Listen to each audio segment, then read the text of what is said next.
on va faire un petit point sur ce qui s'est passé au niveau des stratégies qu'on a commencé à évoquer déjà lors des semaines passées. On était haussé sur deux actions, BNP Paribas, Société Générale. On était sur un scénario sur BNP Paribas où on allait chercher les 50 euros par action.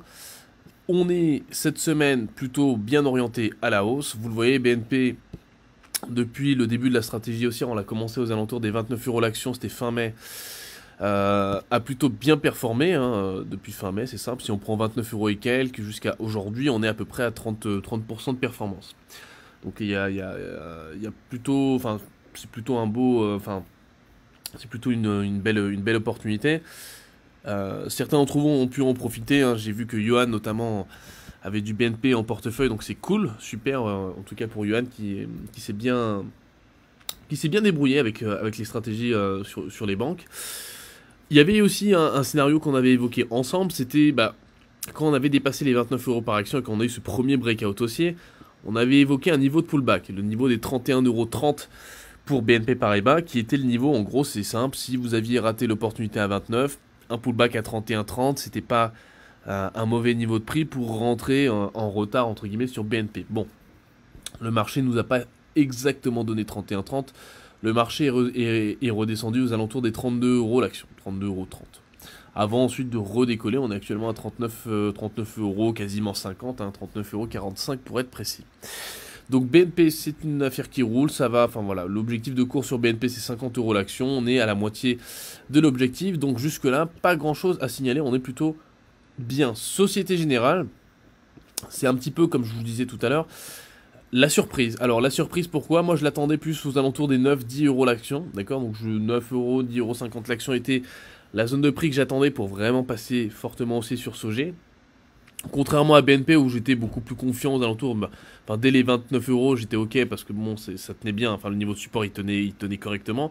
Sogé était un peu plus fragile, d'accord? Était un peu plus fragile donc j'avais un peu plus de réserve quant à passer aussi là dans cette espèce de zone là, ok? Donc moi je me suis dit bon on va attendre 9-10 euros l'action et on verra sur cette zone là, ok. Sogé s'est reprise là, elle a pris 5% aujourd'hui, elle s'est reprise de façon exceptionnelle. Écoutez, on réavise, on avise. Du coup la nouvelle façon d'aborder Sogé ça serait tout simplement d'attendre un pullback. Alors on a une explosion haussière. Regardez un petit peu la façon dont se comporte globalement Société Générale en bourse. Globalement, c'est comme toutes les actions, c'est phase de hausse, consolidation, phase de hausse, et d'impulsion, consolidation, phase d'impulsion, consolidation. Ok, c'est pas compliqué, ça, je veux dire, c'est bateau. Donc là, on a une phase de hausse, donc globalement, on attendra le prochain mouvement de consolidation, et puis on rentrera ici, là, dans cette zone-là, d'accord? Ce qui nous donnera un point d'entrée aux alentours des 15-16 euros l'action. On aurait une petite invalidation ici aux alentours des 10 euros, donc on aurait un stop à peu près de 34% sur cette stratégie-là, et on irait viser à peu près 25-26 euros l'action, donc on aurait 66% à aller chercher à la hausse. Donc on est sur un ratio risque-rendement de 1 pour 2 globalement, donc c'est pas déconnant. Donc Société Générale, pas de souci, elle n'a pas été à 9-10 euros l'action, on l'a plutôt bien tenue, c'est cool, elle est descendue au plus bas à 11 euros, on y était presque. On a été un petit peu exigeant, mais mieux vaut être trop exigeant sur ses points d'entrée que pas assez.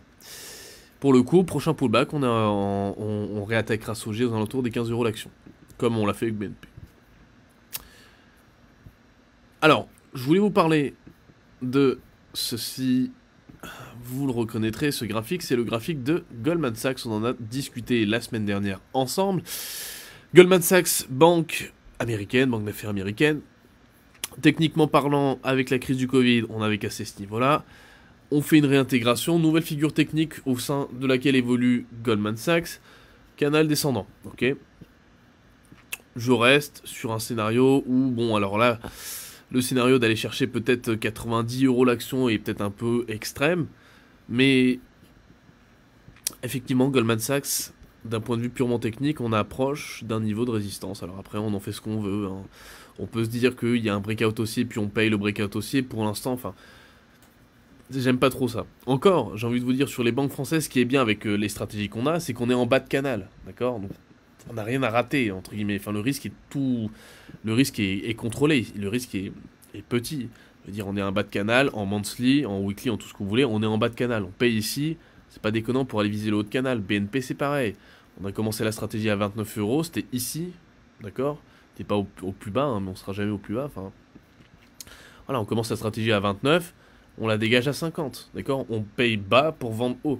Problème avec Goldman Sachs, et ce qui me dérange, c'est, bah là, non, là, en fait, si je voudrais jouer une stratégie de cassure, je pourrais, mais je paye ici pour viser là, pour viser éventuellement les derniers plus hauts. Bon, est-ce que c'est un niveau d'objectif qui paraît intéressant? À première vue, pas tellement.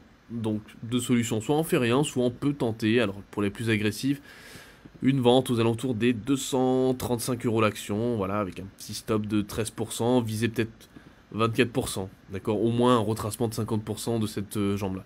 C'est possible, c'est pas, je dis pas que c'est le trade le plus facile de l'année, mais à voir. On le met dans la watchlist, ça veut pas dire qu'on va le prendre, on va le surveiller dans les séances qui arrivent. Ok, donc voilà, ça c'était le point que je voulais faire avec vous. Et puis voilà, bah écoutez, bah, si vous avez des questions, vous me les posez sur le chat. Et on se retrouve la semaine prochaine pour faire un point sur toutes ces stratégies ensemble. Je vous souhaite une excellente journée à toutes et à tous. Et je vous dis à très bientôt.